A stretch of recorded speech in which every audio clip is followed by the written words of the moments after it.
denboraldi hau Eneko Garziarekin irekiko dugu. Edo igual Albina Stardust ezagunagoa egiten zaigu. Bera ezbitarra da eta kristalezko sabaia ere sentitu izan du eta nahikotxo. Beraz, goazen hitz egiten.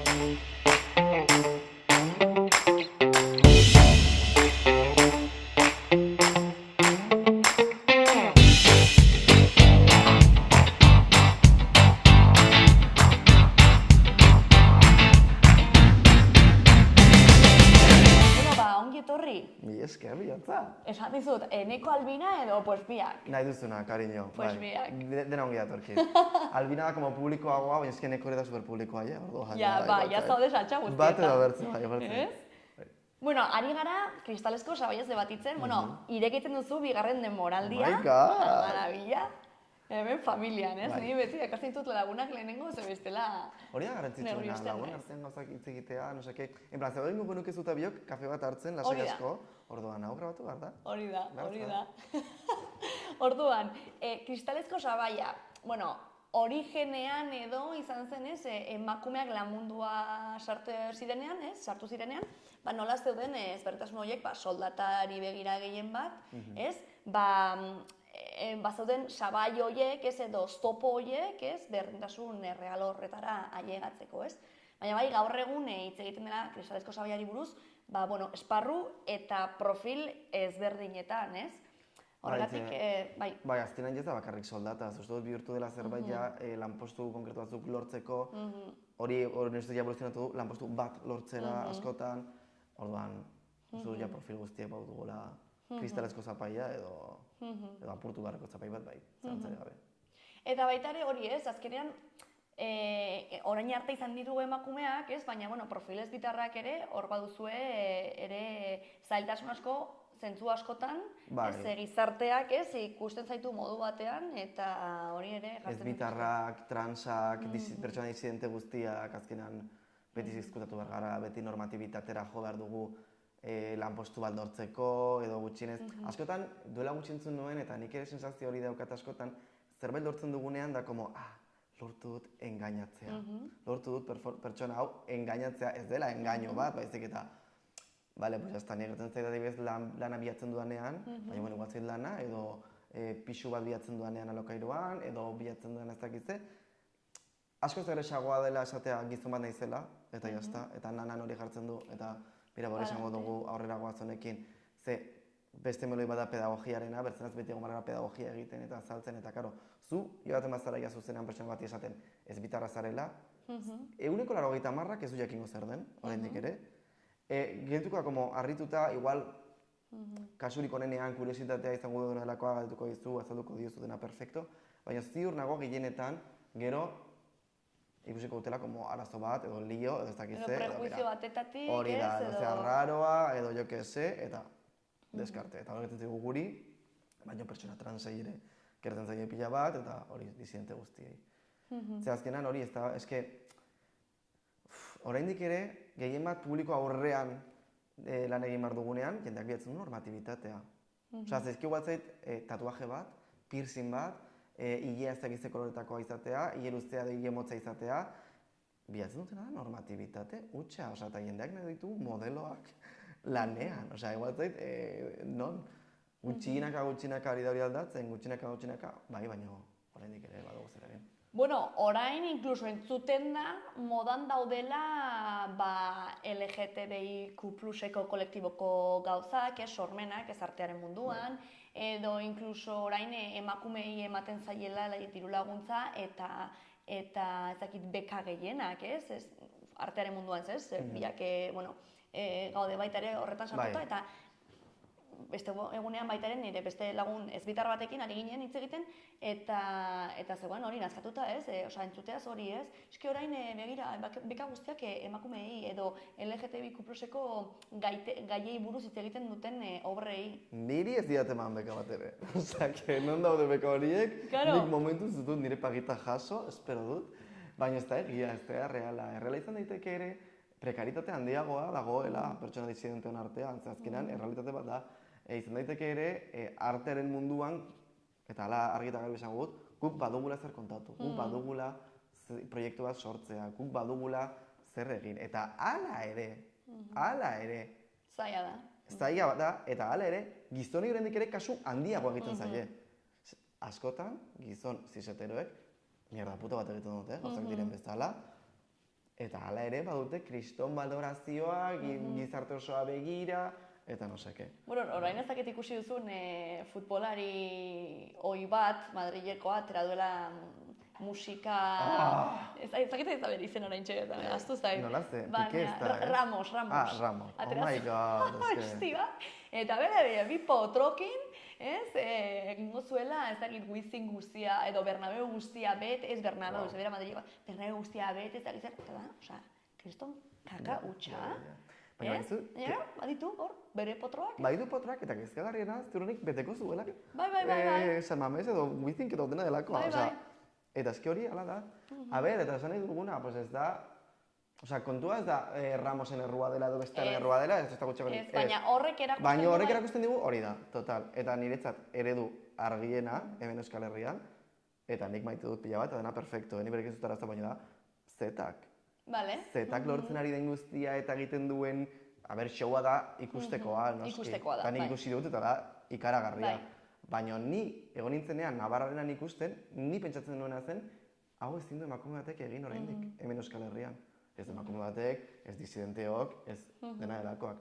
Hau bakarrik momentuz egin dezake gizon zisetero batek. Bale, sartuko gara horretan. Ze niri iruditzen interesgarria baita ere, nola txikitatik gizonei erakusten zaien posible dela, aldutela, benga aurrera, benga arriskuak hartu. Total. Eta ni orain autonoma egin naiz, eta ematen zigutaten... Ongi etorri, Karin, ongi etorri, guau. Hori beste beroi bat da. Baina ematen zidaten diru laguntza bat baita ere emakume izateagatik. Ez? Hasieran no, ostia, harritu ninduen, en plan. Baina, klaro, gero, ikusten estatistikak, ezke, ze emakume gutxi daude, ez? Horretan. Total. Ze erakusten digute txikitatik, ez? Hor, gizonaren edo gizontasunaren horretan sartzen ez garen hori, ez lasai, kontuz, arriskuak, auta beste... Hori, edo bestela, zuzenean, ez zara gai, ez zara inona, ez zara nahikoa, ez zara tal, osea, beti baitugu zalantza horiek, eta beti gaude, pues, eske hasiera esan dizu dela, ez? Que badukala zalantza hau, engainatzea lortu dut, edo como síndrome del impostor, ez dutena gaztelera, zer hori badugu beti, eta gizonek ez dute, alderantziz. Ez dakit nok esan zuen, baina gizonak sartzen dira gela batean, gela hori haiek sortu balute bezala. Eta espazio konkistatzen dute, zagute segurtasun hori. Beti eman zaie segurtasun hori. Berriz ere, ez da, haiei segurtasunik kendu behar izatea, baizik eta guri ere segurtasun hortan ez behar gaituzte. Eta hurrengo belaunaldiak segurtasun hortan ez behar ditugu. Eta gero ere dirudi como que finantzak eta mundu hau eta dirua eta no seke, haiek badakite manejatzen superongi eta gu, como, ez gara enteratzen, no seke, hori ere aldatu behar da. Ez behar gaituzte, hori ekonomian eta gauza hauetan ere ze, tio, guk ere egin dezakegu, edonok egin dezakegu, eski denek egiten gara autonomoak. Claro, bai, eta gero, adibidez hori, zetaken kontu horrekin, ez, ni, igual ez egin zenuen refleksio hori, baina bai egin nuela de, ostia, ez du beldurrik eta horrela ez dutelako eta azkenean ba... Eta ziur nago berak izan zituela bere inseguritatea, izan dituela bere gauak eta bere gauzak eta ziur. Baina egia da, berak segurtasun hori zeukala, en plan, hau egingo dut eta lortuko dut. Eta vamos, kesi lortu du. Bi aldiz Navarrarenan, Junben, ez dakit bi edo 3, orai San Mamesen ere, esan nahi dut, lortzen du. Eta eski hori da, ze joan daiteke hobe edo kerrago, baina gizartearen babesa baduzu. Gizon zisetero izateagatik.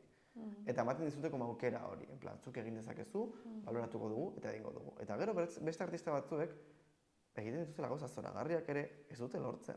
Eta ez dute lortzen, nik adibideak hartzearen, pues Zetak edo ETS-ek lortu dute ezakizten bat, ezakizte. Izarok egin zuen Behin, egin zuen Kristoren showa. Kriston showa, niretzat Euskal Herria mailan ikusi den gauzarik onena, eta ez zuen soldaute egin. Eta horrek ez du bere showa egiten okerragoa, edo ez da inona, edo dena delakoa, baina hori ikusten da, nork babesten duen. Nor babesten duen. Eta nola, emakume eta disidenteok joaten gara artea ikustera, igual zaigu gizona den, bertzea den, baina gizon ziseteroek ez. Gizon ziseteroek babesten dute berena dena. Bestea ez dute babesten. Ez dira etortzen, berritzere, excepzioa, baina orokorrean, hor daude datuak, ez dute baloratzen, ez dute babesten. Ez dira etortzen show travesti batera, ez dira etortzen emakumeak ikustera, ez dira joaten ezakizte ikustera, bakarrik, berena dena eta listo. Gero, zu baita ere, ezbitar bezala, interesgarria iruditzen zait, ez? Eta gainera performancearen munduan sartuta, are gehiago, azkenean, genero bat edo bestea performatzen duzunean, drageatzen zarenean, edo igual gizonaren igual ikuspuntuan edo ikuspegian gehiago sartzen zarenean, ikusten duzu aldaketa handia gizarteak nola begiratzen zaituen? Dragez kanpo eta dragean diozu. Bai, gero igual dragez kanpo baita ere, zu partikularki bazara nahiko ere ezbitarra zure itxuran, baina ulertzen zu ere performatu dezakezu hori genero maskulinoago bat, ez? Eta azken etxe performatzen dut. Jaten izena lan abilatzera, eta nahi duenean zerbait lortu, performatu behar dut maskulinitatea, rollo dragkin bat izagoan izbezala, porque eski performatu behar dugu norman sartzeko, eta norman orduan ea aukeraren bat lortzen dugun. Edo saiatzen gara, porque ni imaginatu maskulinitatea performatzen. Nolako gana izan. Baina, iragiliztartako ezberdin irakurtzen zaitu. Eta nire kasuan ere, ez dakit zorionez, baina nire kasuan ni jarri ezak txandal bat edo lo que sea, eta jo que sea, eta jaten eskalera, eta como que paso desapercibide eta listo. Pertsona askok ez dute aukera hori, eta hori nire putada bat da. Baina bai ikusten dut erabidez drageatzen naizenean jendeak nola begiratzen duen. Eta begirada asko daude, irakurtzeko modu pila bat daude. Bai sexualki, bai humoretik, bai pailazo bat izango banintz bezala, osea, ez egin dola esan jendeak, jendeari igual zaio emakume edo gizona zaren, zein ustez, jendeak asko begiratzen duena da, arraro izatea. Arraro ez normatibo, ez ohikoa izatea, ez? Igual zait ni, edo igual zait, jo que se, nera boek direla super guai, super emo, jo que se, berdea eta no seke, eta hori ikusten dutenean, bere gintzen da pailazo bat ikustea. Eta ez dute ulertzen pertsona batek estetika hori eramatea. Justo gaur grabatu dugu gure podcastan kapitulo bat, flop kulturan, Euskal Herria Irratian entzun, eta hitz egiten genuen nola gaude atzeraldi batean, ez? Eta hori erakusten duten elementu batzuk. Eta niretzat, elementu argiena da, gero eta gutxiago ikusten ditugula estetika ezberdinak. Gero eta gehiago ikusten dugula beixa, beltza, clean look, aesthetic, no seke, denak como supernormatiboak, denak super igualak.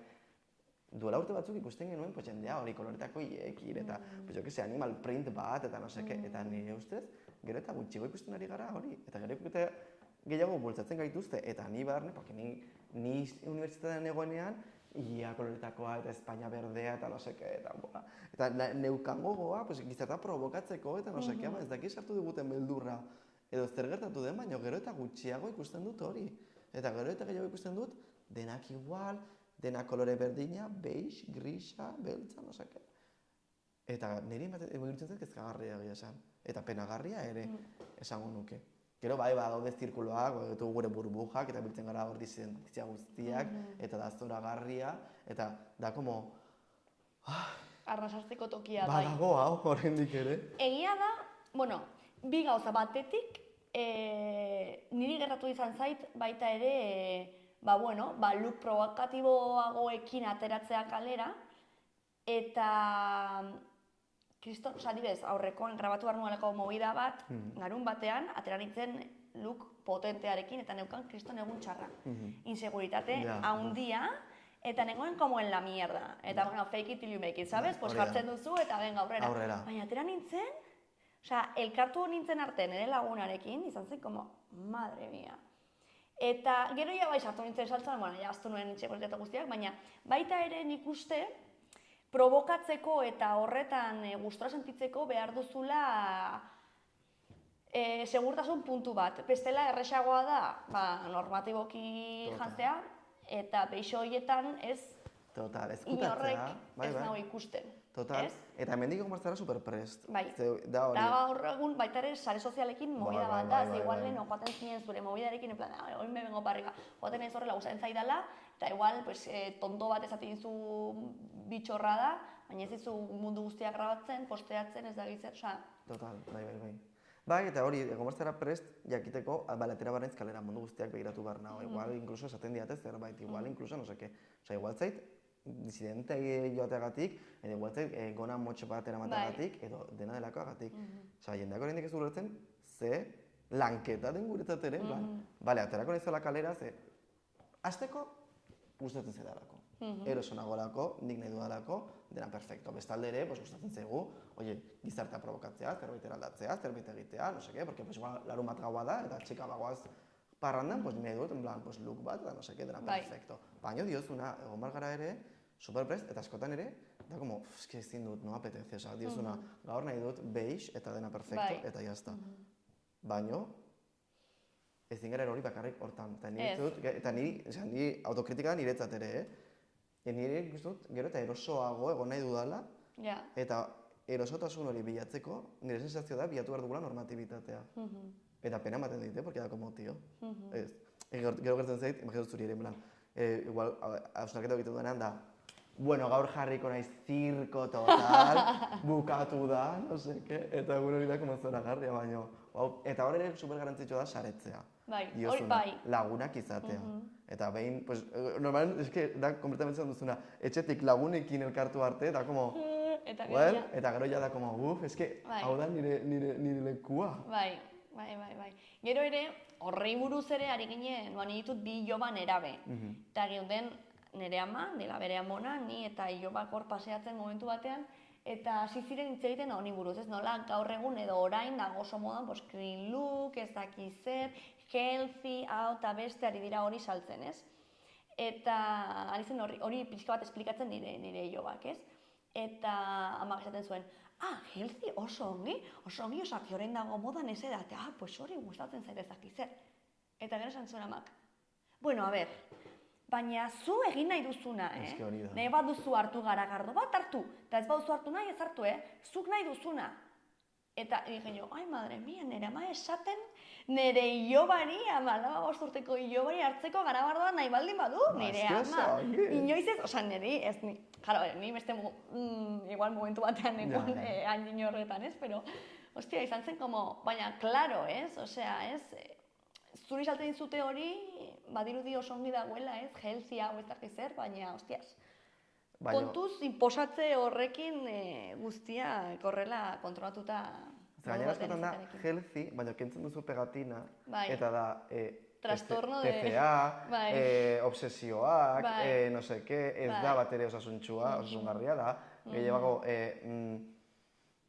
obsesio ez osasungarri bat izatea gorputzarekin, itxurarekin, itzultzen ari gara, ez da inoiz desagertu, baina itzultzen gara hortara. Dena normatiboak, denak izan bar gara argalak, eta gimnasioak daude topera, eta crossfita dago super. Osa, jendeak hartzen ditu alarmak crossfita reservatzeko, osa, niri iruditzen zait kezkagarria. Ni ere nahiz dago munduko pertsonik osasuntsuena, ez da gutxiagorik ere, baina txika. Nahiago nire garagardoa, dena perfecto. Bueno, edo gym eta ñam, osa, quiero decir, joan zaitezke kirola egitera, eta gero hartu zure kroketa eta bermuta eta otra bestera. Hori da osasuntxua, hori da egin behar duguna, ezin duguna da egin, da dena kendu, eta jende izatea como rollo las presentaciones. Bai.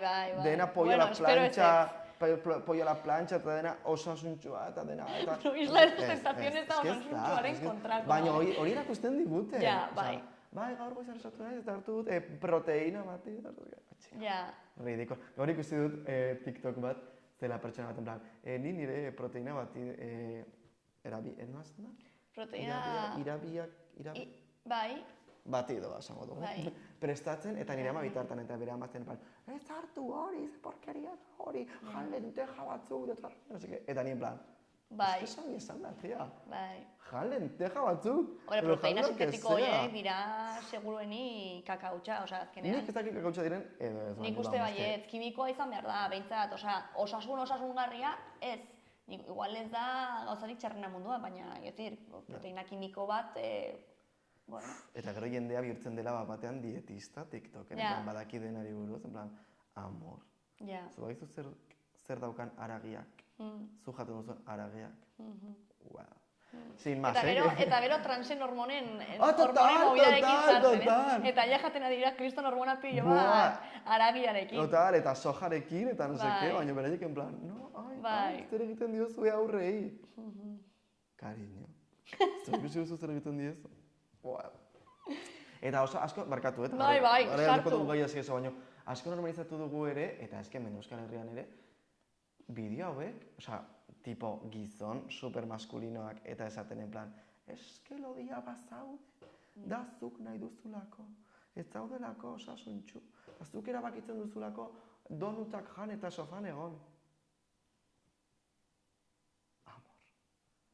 Azteko, zuk ez duzu nik erabakiko nukela lodia izatea gizarte honetan? Ez. Hori azteko, hori inork ez duk erabakiko. Eta gero, en plan, zuze hostia zara niri hori esaten, eta normalizatu dugu, eta gauza bat zuta biok entzutea. Zuta biok entzutengo dugu eta esango dugu, kerri dekola. Baina imaginatu nerabeek. Osa nerabeek hori entzutea, eta kriston traumak, guk baditugu, kriston traumak gaztarotik, en plan, institututik, familiatik, hori ere meloi bat da. Hori, sareetan ere beti izatea, zure errua da, zuk erabaki ezak zu. Hacer esto favorez, osea, ¿dónde estamos llegando? Bueno, sareak eske hori movida handi bat da guzti honetan. Nik uste hori, elementu hori sartu zenetik areagautu dira gauza potente asko. Bulina, norberaren itxuraren distortzioa,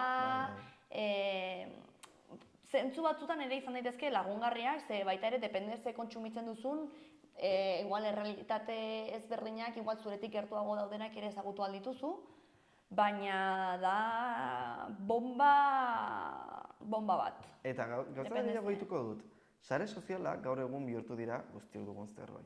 Baina, itzulita lanbidera edo lanera, asko gertatzen ari da ere lan bat bilatzen ari zarela, zure sareak bilatzea.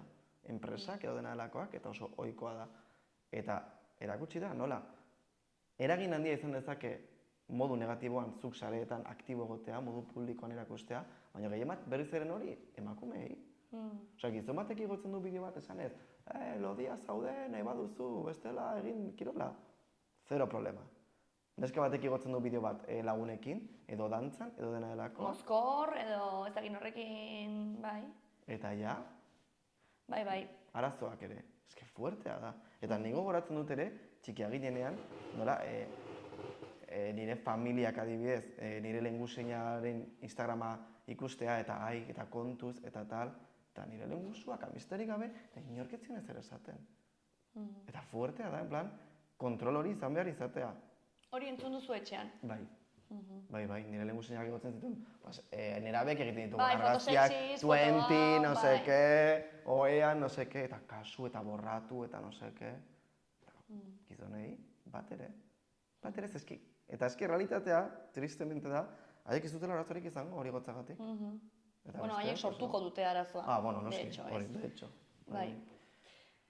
Baina, guau, mundu bat. Egia da ere, kristalezko sabaia, edo sabaiak, bat baino gehiago direla uste dut, zure bizitzan ez direla berdinak, Osea, ez da berdina, igual nerabean ikusten dituzun oztopoak edo dependezu ere nola identifikatzen zaren, igual heldutzaroan edo ja adineko norbait zarenean, Zu sentitu izan dituzu ezberdintasunak, zentzu horretan? Ni gehiago, bai, baina gehiago sentitu izan dut ni aldatu naizela. Eta orduan da, igual nik ez dut kristalezko zapai bat apurtu, baina bai, modu inkonstientean ignoratu dut, ezakit nola esan, Orduan, igual lehen bai gertzen nintzela intseguruago edo tal, edo plan, ea nabaritzen duten, ezakiz, ea nola ikusten hauten, eta gero eta gutxiago inporta zait, kakotxen artean, baina bai, beste segurtasun batekin jaten naizela, beste modu batekin jaten naizela ere, eta uste dut horrek ere laguntzen duela, edo gutxienez, hori, gauzak lortzen, edo gutxienez zapaldua izaten ez uzten, Osea, nila ez uzten zapaldua izaten. Eski, iritsi ez momentu batera, eta hori privilegioatik dator, non lanbide batean banago, igualtzen lanbidea galtzea, baina nire naiz egongo hor, pues, ezkutatzen, edo beste pertsona bat izaten, edo momentu oro aktuatzen. Edo nahi zortan ibiliko, egia esan. Eta nik hori adibidez, nigo nintzen 3 urtez akademia batean lanean. Nire lehenengo lana zen, como rollo modu ofizialean, ze irakasle izan nintzen ere partikularrak eta bar, baina gero ja akademia batean lehenengo aldiz. Baina nintzenean, entrevista egitera eta hau, pues, normatiboa eta tal, eta dena perfecto, eta nire kurrikuluma. Joan zinen normatiboa konstiente, bai. Bai. Lehenengo, bueno, bigarrena zen baino lehenengo izan baina lehenengo bilera bat zen, eta orduan zen en plan, buena impresión, eske, bai, bilera gara jolasten, en plan, buena impresión, normatiboa gara, normala gara, venga, gero ja, joango gara, como, hankatxoa sartzen, ez, aber noraino iritsi gaitezen. Eta hori, eta iritsi zen momentu bat, ni akademian oso ongi nintzen, eta ez neukan, nintzen ni eta nagusia eta gutxi gehiago. Ikasleekin bai badugula zer kontatu, ze hor eta gurasoekin, baina hori, eta bai iritsi zen momentu bat, non jasi nintzen ni askatzen. Eta horren, beste look batzuk eramaten, beste gauza batzuei buruz hitz egiten ere, zen ingeles irakaslea naiz. Ingeles klaseetan gauza asko hitz egin daitezke, ze precisamente hortarako dira klaseak. Eta ze adibide jartzen ditugun, ze, pues igual ez da beti aita lanean dago, eta ama etxan garbitzen. Hor ere sartzen gara ja, ama lanean dago eta beste ama, ez dakitze, edo, sabes, hasi gara hortan sartzen, eta ni gutxinaka jo nintzen hortara, eta bai izan ditu dela pare bat arazo eta no seke, horrek dugu ditu nahi duzu. Baina horregatik, adibide horiek jartzegatik? Ez que baneukan ikasle bat joaten zela ikastetxe batera bakarrik mutilena. Vale. Oh my god, osea, nik ez nekien hori horrendik ere existitzen zenik. Bakarra dago eta orain uste dut, jau, esan dietela ez dela posiblea eta dira gutxinaka... Posten naiz, baina flipatu nuen. Baina hori, eta orduan zen, iritsi zen momentu bat, eta berriz ere privilegiotik. Con el opus hemos topau, claro. Con menuda nos hemos topau. Eta hori esan nuen, igual zait, lana galtzea. Osea, botatzen banaute, ez ninduten bota inoiz, baina botatzen banaute igual zait. Nik egingo dut, nik uste dudana egin behar dudala. Eta nik uste dut hau dela ezteko modua, hau da. Eta esaten badit nire nagusiak, hau ezin duzu egin edo lokezea, nik esango nien, cariño, nik hola egiten dut. Eta jazta. Eta berriz ere hau privilegiotik dator, nik aukera hori neukan. Ni hasi nintzen lanean telebistan, banezkan bilanak, orduan zen en plan, bueno, mira, hau galtzen badut, niri igualtzait. Baina privilegiotik dator, nire argi daukat, Baina hori beste meloi bat da, claro. Beste meloi bat da. Baina hori, bai, eta orduan, pues ni hausnarketa hori egin nuenean, ja aldatu zen dena. Jasi nintzen, nahi nuen bezala jantzten, arazorik gabe, jenarekin gauzak hitz egiten. Gero ere, pues, honek bi gauzak ari zituen, bai alde batetik, pues igual, ikasle batzuekin distantzia gehiago, edo ikasle batzuek ez ulertzea, edo, jo que beldurra izatea ea gurasoek ulertzen duten, ze, claro, zu ja aurkezten duzunean zure burua ez bitar bezala, ja pedagogia egin behar duzu. Osea, momentu horretan ja aurkezten zinen ez bitar bezala. Ba, ja ez nuen arazorik. Vale. Ja, hasieran galtzen zidatenean ere bizitza pertsonari buruz, nik esaten nien. Ez du hitz egingo honi buruz, gaur ikastera gatoz, gaur ez goz, honi buruz hitz egitera. Baina gero modu batean horrek ere sortzen dena da distantzia bat. Claro, bai. Nire ez gustatzen. Ez gustatzen como superioritate hori, irakasle nahi zenean. Ez zait, ahalik eta horizontalen izatea. Ezinezko da horizontala izatea, ezken irakaslea naiz, eta behar duzu distantzia puntu bat bestela... Baina, bueno, ahalik eta gehien izatea. Eta orduan, pues, hasi nintzenean, eta hori, eta esaten nienean, gehienak zentrekatzen da kuriositatea. Zer da hori, nola da hori, asko ja, bazekiten zertzen transpertsona bat, bazekiten dena, osa, nire ustez bat superprest. Bai, usten dietenean, bai, horrek ere, erreakzionalismo asko ekartzen du, argita garbi, baina uste dut, gutxienez informazio gehiago badutela, ni, haien adinean, rollo, lehen hezkuntzan, bosgarren mailan, ni flipatu nuen. Ni garai hartan ez nekien zer zen homosexual bat. Osa, ez ziguten hori buruz egiten, haiek bai, eta diodana, eta zu diozuna. Etxean uzten badiete, orduan jasoko dut informazio hori, berezenaz erreakzionalismo asko ere sortzen da. Baina orokorrean badute informazio hori. Eta orduan kuriositatea, baina nik banekien galtzen banuen klasean denbora asko hau azaltzen eta pedagogia hau egiten, sortzen zitetan beldurra. Esaten nuelako, bale, hau nora iritsiko da. Hau etxean kontatuko dute, kontatzen badute, gurasoek zer esango dute. Eta horriko dira eta kexatuko dira, edo esango jatezteari nahi zen erakusten, edo no seke. Eta orokorrean, ez nuen hartzorik izan, menos ikasle hori, mutilena, que eskenik... Ni etxeko lanetan ez denien, zu jarri neska. Eta bera, eski nire klasean ez daude neskak, eta ni igual dozu jarri. Eta, karo, pues, gaizki zegoen ariketa. Eta ni plan, ai, eski ez nekien. Gaizki a ver, Osa, berak zeukan etxeko lanak egiteko, eta nik jarri behar egituen esaldiak, eta nizaten nion, for example, adibidez, zenbat neska haude zuen, eta, no, eski nire klasean ez daude neskak, eta ni, bueno, baina zu jarri badaudela neskak, eta orduan jazten ginen esaldiak sortzen, ez? She is wearing, no sé qué, eta no sé cuántos. Hombre, malosea, bestela nora erakutsiko diozu genero femeninoa, claro. Eta orduan esan zidaten, no, eski bere klasean ez dauden, eta ni, ja, baina dirarik eta batzuk, Claro, punto. Bat hori ziren, sin más. Osa, irakasitzatetik okerna dira gurasoak, eta hori mundu guztiak daki, mundu guztiak esaten du, eta hala da. Eta orduan sortzen digu gainera beldur hori ez, pues, ostra, zer esan, gero, beste moli bat zen, enteratu zirenean batzuk, oso gutxi ziren, baina travestia nintzela. Claro. Pero claro, gaur egun sareetan, bueno, Qué maravilla. ibiltzen direka sareetan como si nada. Eta orduan behin esan zidan, eta eta albina, eta no seketa ni. Bai. Ni naiz. Eta gutxienez ziren como, pues los más majos, egia esan. Eta ikirez duen hartzerik izan, eta gainera eske ziren super LGBT friendly, eta LGBT. Claro, eta gero baita ere, eske menos mal ere zu ere naturaltasunez hitz egiten Claro. ze agian haiek ere, etorkizunean, izango dute eraskatasun hori, ez, izateko edo frogatzeko nahi dutena. Ni saiatzen nintzen, eta uste dut irakasle baten lana dela ere ikustea ikasle bakoitzarekin noraino iriste daitezken eta noraino ez. Eta orduan, pues, ni nintzen aurkezten kaixo, travestia naiz. Ez que ez dago beharrik baita ere. Ez dago beharrik, eta batzuetan igual, hobe, ez jakitea, edo ez baina gero beste batzuekin, badakizu gaiez. Eta alderantziz, osea, que les va a encantar. Eta txoratuko direla, eta kuriositatea, eta nosake, eta orduan haiekin super ongi. Eta nire saltzen nire, eta ikusten izkin argazkiak, eta flipaban, eta nosake. Eta orduan oso guai, eta niri oso polita egiten zait, irakasle bezala, gertutasun hori lortzea. Bai, sortzea. Zer azkenan, diozuna, sortzen dugu erlazio polit bat, irakasteko orduan ere oso baliogarria dela, baina gero bestalde, igual beraiek hitz egin behar dutenean travesti baten inguruan, badakite zer esan, ikasi dute. Edo haiek hitz egin behar dutenean beren sexualitateari buruz, edo beren identitateari buruz, badakite zer esan. Nire beti galdetzen nien, ebazten bat genero dauden. Porque, claro, ingelesean, pues, he, she, it daude, ez? Eta zenbat genero daude, venga, ikasten egarela, eta emakumeak eta gizonak, eta ja. Eta jazten genuen debatea. Eta nire ustez, igual jende askoretan izango da denbora galtzea, edo nahalakoa niretzat, gainera ingelesez egiten genituen, niretzat hori zen ikastea. Eta eske hezkuntza, ulertu behar dugu, ez dela bakarrik gauza bati buruz hitz egitea. Eta hori den ustez akatsa. Hitz egiten dugunan, ingelesa, no, bakarrik gramatika eta tal. Hizkuntza, komunikazioa hori dena lantzen da. Bai. Eta zu lagun batekin zaudenean, sortzen da, galdera bat, eta ez bitarrak edo, eta hitz egiten duzu, klasean gauza, bera. Bale, ezin dugula, nahi dugun guztia hitz egin, zen nigatik izango balitz, pues dena perfecto, baina, sortzen bada, zergatik ez, hitz egin dezagun. Ez que, unistet, gure lana ere hori dela. Matematikan, ingelesan, historian, igual zait.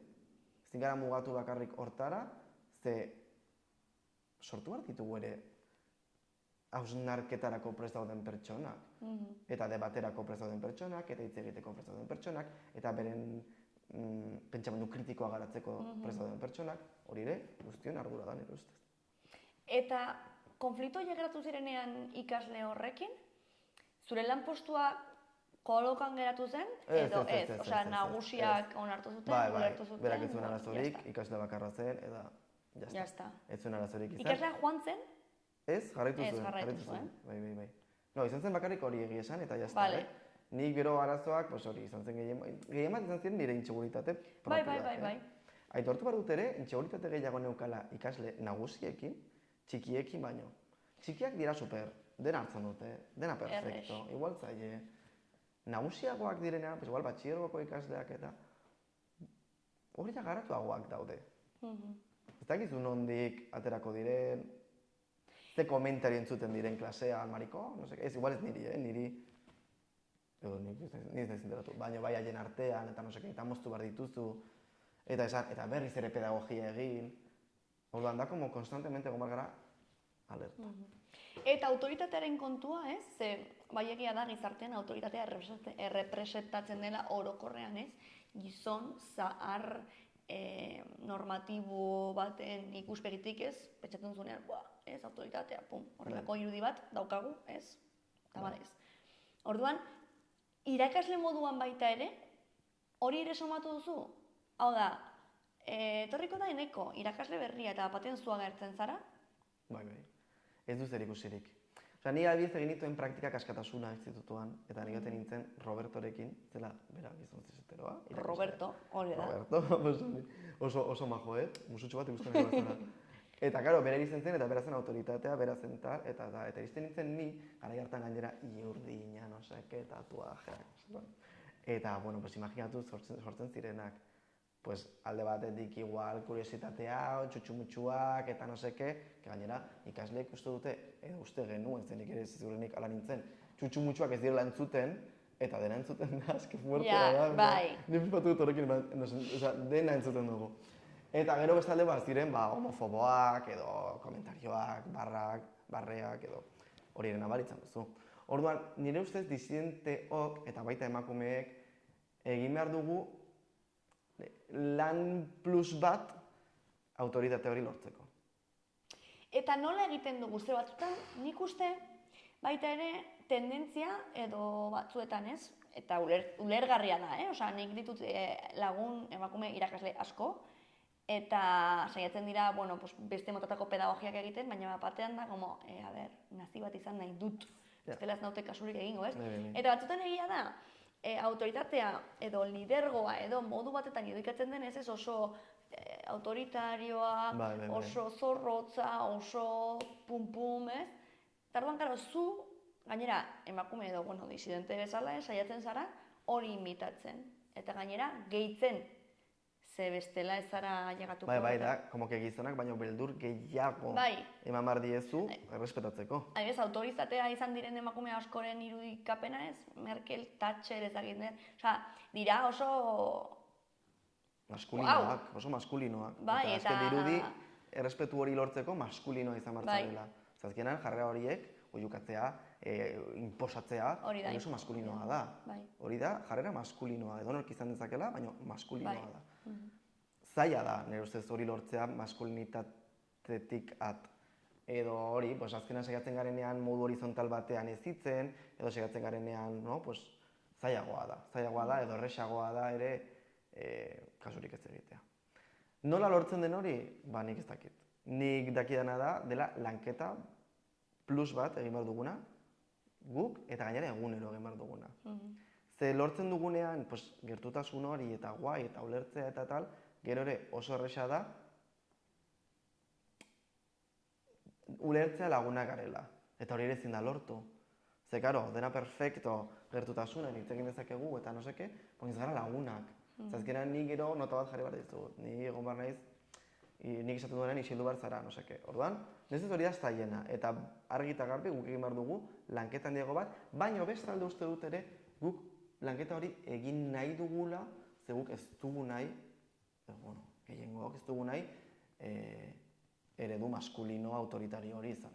Zer ustez horrela ez ditzen. Hola irakitsi dezakezu, kasuengo dizuten nahi duzuna, baina horrela ez ditzen, nire ustez. Zaila da, egia da ere, hezkuntza sistemak ez gaituela babesten. Laguntzen ez babesten. Eta, klaro, hor ere, da, como, tori, hau da irakitsi behar duzuna, jazta. Ja, nola? Protokoloak, nola aktibatzen ditugu, nola egon behar gara, ze eskazkenen, joder, hitz egiten digaren gizon hau, como autoritarioa eta profil hau, gero dagoenen arazo bat klasean, se la pela. Se la pela, ze hori da bere lana. Niri ben gertatu ditzaidan, ni gazteago, gazteago nintzenean, duela 5 urte, nik uste, 25, ez? COVID garaia zen gainera, eta, antzerkiaren mundua eta oso txarto zegoenez, nengoen FP pribatu batean irakasle moduan. Eta, klaro, FP-ko ikasleak askotan dira, hori 20, 30, bazudenen adinekoak inkluso heldu dagoak, osea, pribatua.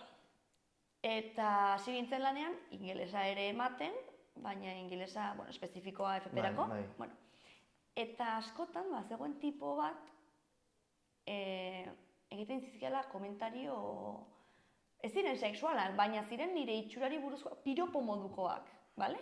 Osea, ni nengoen azalpenaren erdian, eta batean, ai, teacher, ze planetako politak jarri dituzun gaur, ez dakiz zer, nola zoaz, eta horreko gauzak, azalpenaren erdian. Gainera les enkanta modu publikoan egitea, beste gizonek entzutea ere. Eta, se supone, zerbait positibo esaten ari direla, zu, obviamente, ari zara familia guztiaren gain kaka egiten, baina nola kudeatu hori, ez? Lehenengoan, bueno, vamos da momentua, jarraite duzu, bigarren egunean, berdinari bigarren egunean. Bueno, pues laugarren egunean, bosgarren egunean, nazkatu nintzen, eta esan nion, zoaz kalera horintxe bertan, eta ez da nire klasera sartuko aste osoan. Aber, ikasten duzun, nola errespetatu emakumeak, irakasteak, ja, eta joan zen. Bueno, tipoa, karo, AFP pribatua. El cliente siempre tiene la razón, ez? Orduan, karo, bera da pagatzen duena. Eta gainera, AFP pribatuan, tipo hau zen, konstruktore oso ezagun batzuen semea.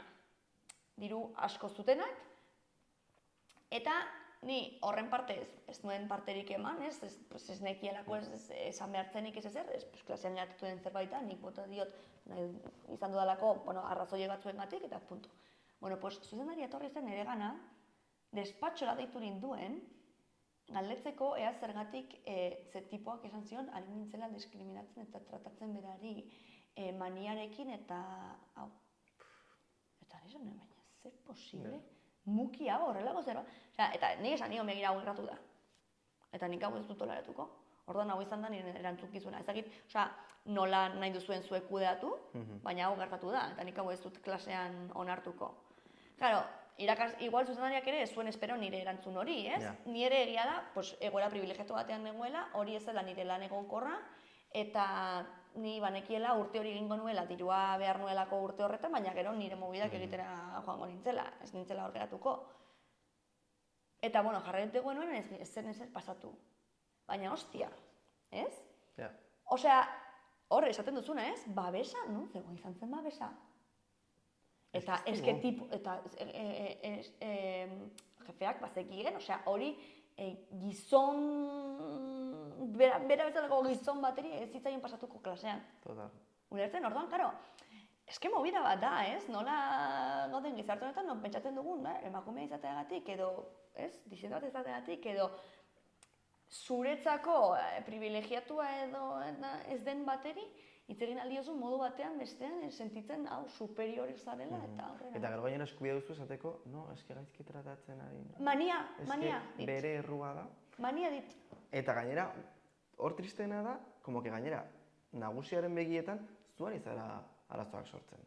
Bai, plazitek aiadita. Gizon batek ez zuen hau horako arazorik sortuko. Hora gainera, guari gara arazoak sortzen, ari gara... Ez zera lako hainbesterako, bakarrik ziren, belarritakoak, edo txamarra, edo hau, edo piropo bat zen, bere zen... Baina beti egon gara justifikatzen, beti egon gara azaltzen, beti dirudi guk garratzen ditugun erabakiak, beti justifikatu behar ditugula. Guk ezin dugu zer hartu, gure gugatik, edo lo que sea. Horrela dago asuntua. Asko datu behar dugu, eta alaren nik esan nahi dut, ontaz gain, ni egora privilegiatu batean nagoela, egon naizela, eta nire kasuan nahi bez, ez bitar ez dut lortu da lana. Ez da ohikoena, ni eszepzioa nahi ez da argi utzi nahi dut. Bueno, eta artearen munduan lan egiten duzulako. Orduan talentua daukadalako ere, lortu dut. Izan dut, precisamente Albina bezala lortu dut lan asko, divulgaziotik eta artetik, eta bar. Orduan, nire kasuan, zortea izan dut, baita lanaldi egin dut ere, noski, baina horregatik jarraitu dut lanean ontaz. Baina ez duzu sortea izan. Osea, ulertzen dut zu ere horrela ikustea, ez? Ikusi dituzu igual kasu asko direla, bueno, zailtasun gehiago dituzenak, baina ez duzu sortea izan. Osea, zu zarena zara, pasatu dituzunak, baina, bueno, zu talentu hau duzu, egiten duzu kriston txoa, daukazu kriston draga, eta jendeak orain hori nahi du. Bai, egia da, jainkoa ez dela etorri eta aukeratu nahu, hori ez da. Hori da, eta listo. Baina, ez dela igual hain erresa, nik lortu dana, genik efora jo Madonna, baina nik lortu dana lortzea, bizi garen gizartean, ez da hain erresa. Baina, bueno, borrokan, bertze pertsona guztiek ere eskubide berak dituzten. Jarraituko dugu borrokan, sabaia apurtzen edo bintzat esaten duzuna ez, ignoratzen. Ignoratzen, askotan ere ignoratu behar dira, ez? Askotan ere, esan dudana pedagogiarena nazkatzen gara, eta orduan, beti borrokan egotearekin ere nazkatzen gara. Izan da momentu bat, non da, en plan, ezin ez joan, past simpola azaltzera, eta ja, en plan, askotan ere hori behar dugu, baina, karo, ez da inarresa, ni ustez ere, esan dudan, beti egon gara aloro. Eta beti gaude, como, nik badu lagun bat zaten dela, bueno, gaur ez da irautza eguna, Baina gero, bueno, soa pizten da, eta beti izatzen da, beti egon barzara hori aldoro. Ni beti dut, ikusten ez txakur bat lo egiten beti dagoela, como, gu gaude beti egola literal. Eta eski dergortuta gaude ja, hola egotera, eta positiboa da, eta egon gara borrokan, baina, askotan ere, errestu bidea ere, ez da intzaia. Bueno, espero dugu bidea errestea etorkizunean ikusiko dugu, bestela jarraituko dugu honetaz debatitzen. Hori da. Eta mila esker, bueno, bigarren denboraldia iregitzeagatik, kriston pila informazio eta anekdota kontatzeagatik. Mila esker. Zuei eta ea zebe lortzen dugun programa honen bitartez, Ojalá. Egin da ikusten duen, zer baloratu behar dugun. Bueno, igual ez askok, baina bai ez, igual txipan latzen dugu. Espero. Bestela, pues italiko dute telebizan da, listo. Eta ya está. Ez izango irautza gona. Mila esker, Eneko Albina eta atope zurearekin. Mila esker.